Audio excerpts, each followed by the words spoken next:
Faut-il fuir le stress comme de la peste? Si ta réponse est oui et que tu veux durer longtemps au lit, alors tu es dans de beaux draps. Et on va voir pourquoi.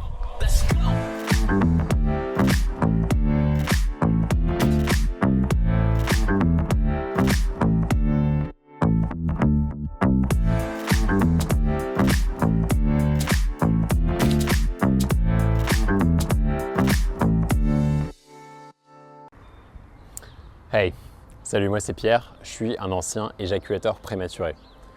Ça voulait dire qu'avant, je n'arrivais pas à tenir plus de 30 secondes avec une femme. Maintenant que je m'en suis sorti, je me suis donné comme mission de répandre le message. Ce message que l'éjaculation prématurée, c'est pas une fatalité, c'est pas une condition que tu es obligé de subir toute ta vie. C'est juste une mauvaise habitude. Et comme toute mauvaise habitude, on peut en reprendre le contrôle. Le sujet de cette vidéo est important. Et je pense même très important. Parce que, à mon avis, c'est un des plus puissants déclics que les hommes que j'ai eu l'honneur d'accompagner ont eu avec moi. Et c'est aussi une réalisation que j'ai eue ces dernières semaines. Cette réalisation, ça porte sur la nature du stress et notre relation au stress. Tu vois, j'avais toujours tendance à penser que le but du jeu, au lit, en sexualité, pour durer longtemps, c'était d'apprendre forcément à diminuer son stress. Et aussi, je le pensais dans la vie en général.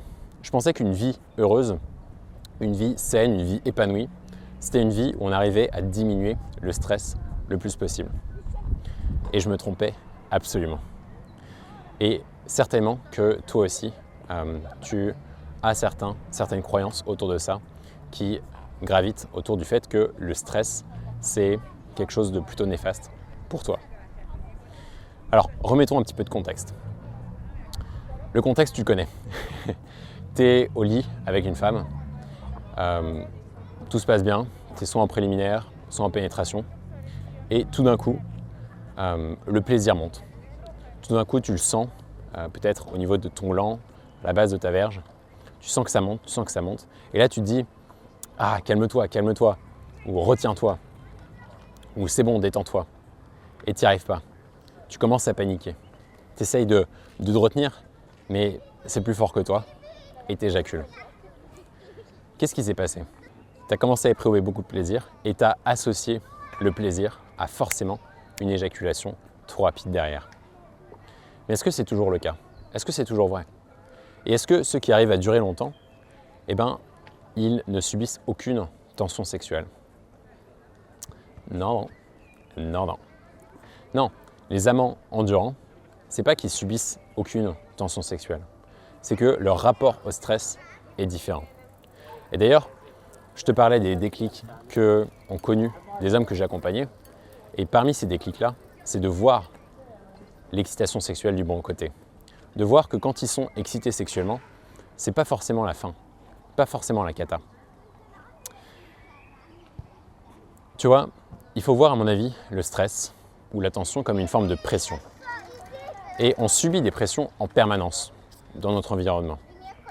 Typiquement, la pression qu'on subit tous, nous les êtres vivants, humains, animaux, plantes y compris, c'est la gravité.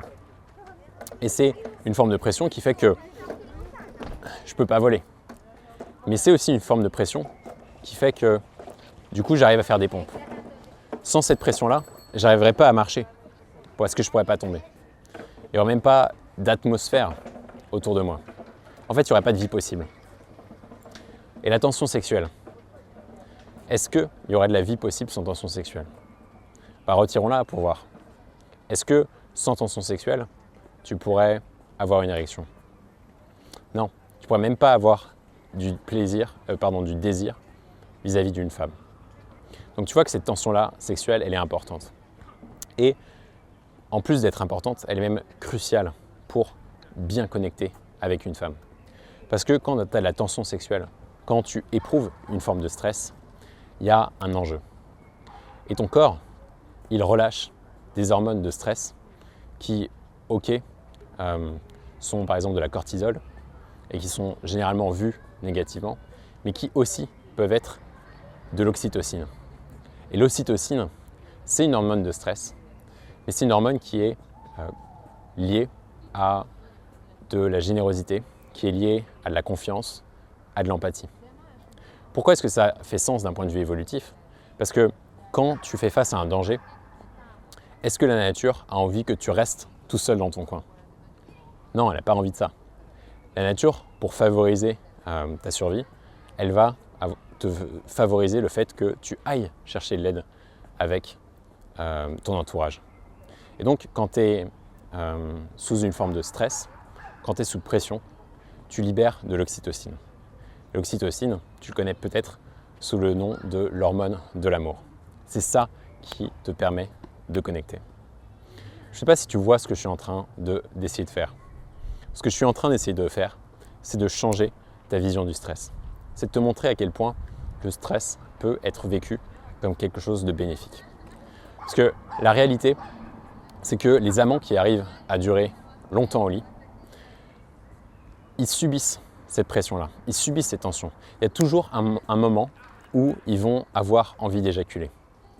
Et ce qui fait la différence, ce qui fait qu'ils ne passent pas de l'autre côté de la barrière, c'est le fait, ok, qu'ils arrivent à diminuer leur stress, d'accord, mais c'est aussi le fait qu'ils s'appuient sur ce stress.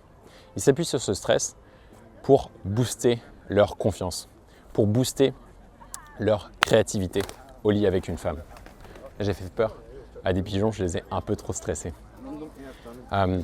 Quand ils sentent que le plaisir augmente, ils vont avoir tendance à être peut-être plus assertifs, à changer de position, à lui faire un cuni, à lui montrer l'intérêt de leur désir, à exprimer leur passion. En fait, qu'est-ce qu'ils font? Ils transforment leur énergie sexuelle, qui peut être vue de façon très angoissante pour certains, mais eux, ils le voient de façon très bénéfique. Et c'est exactement ce que j'ai envie que tu vives, toi, dans ta sexualité. Alors comment est-ce que tu peux faire? Tu vas me dire. Tu peux me dire que, ouais Pierre, t'es bien joli avec ton beau discours sur le stress, à quel point ça peut être merveilleux, mais comment est-ce que moi, qui à chaque fois que je fais l'amour, justement panique, comment est-ce que je peux changer ma relation au stress? Plusieurs clés de réponse. La première des clés, c'est de reconnaître ce stress, de reconnaître quand il arrive, peut-être même de le saluer. Tu peux faire un signe de tête et tu peux te relaxer parce que tu sais que c'est quelque chose qui est inévitable. Et c'est quelque chose qui est vachement commun avec beaucoup d'hommes qui éjaculent prématurément. Beaucoup d'hommes qui éjaculent prématurément ont un désir qui est franchement fort. Ils ont une érection qui est très souvent bonne. Ils éprouvent du désir facilement et tu peux l'accueillir. Donc la première étape, c'est de l'accueillir. La deuxième étape, c'est de l'accepter parce que c'est là. Il n'y a pas à lutter contre. Le stress arrive, l'excitation sexuelle monte, elle est là. Et la troisième étape, c'est d'investiguer, d'essayer de découvrir en fait comment se manifeste ce stress. Parce que ce stress, il se manifeste d'une certaine façon. Il se manifeste par des sensations physiques dans ton corps. Et donc, autant chercher à avoir une relation avec ces sensations physiques, à les découvrir. Parce que, quelle erreur, une des plus grandes erreurs que font les hommes qui éjaculent trop tôt, c'est à chaque fois qu'ils sentent le stress augmenter, à chaque fois qu'ils sentent le plaisir, ils essaient de tourner la tête. Ils essaient de tourner la tête pour se distraire, pour essayer d'échapper à cette sensation de plaisir qui est très haute. Et du coup, c'est une grave erreur parce qu'ils donnent au stress une importance beaucoup plus grande. Ils donnent au plaisir une importance beaucoup plus grande, ils gonflent leur niveau de plaisir. L'alternative, c'est quoi? L'alternative, c'est de ressentir ce stress comme il est, pour ce qu'il est. De ne pas essayer de le dilater, juste de le ressentir. Et le plus tu fais ça, et le plus tu vas réussir à démystifier cette excitation sexuelle quand elle est trop haute. Et la quatrième chose à faire, c'est simplement de voir ça comme une vague. Et comme toute vague, ça augmente et ça passe. Si tu es prêt à faire corps avec le stress, à utiliser cette tension sexuelle à ton avantage, à l'utiliser pour reprendre de la confiance au lit, à regagner en puissance, en créativité et à ne pas lutter contre le stress, mais à le voir comme ton allié, alors je te dis bravo et bienvenue et continue. Ciao.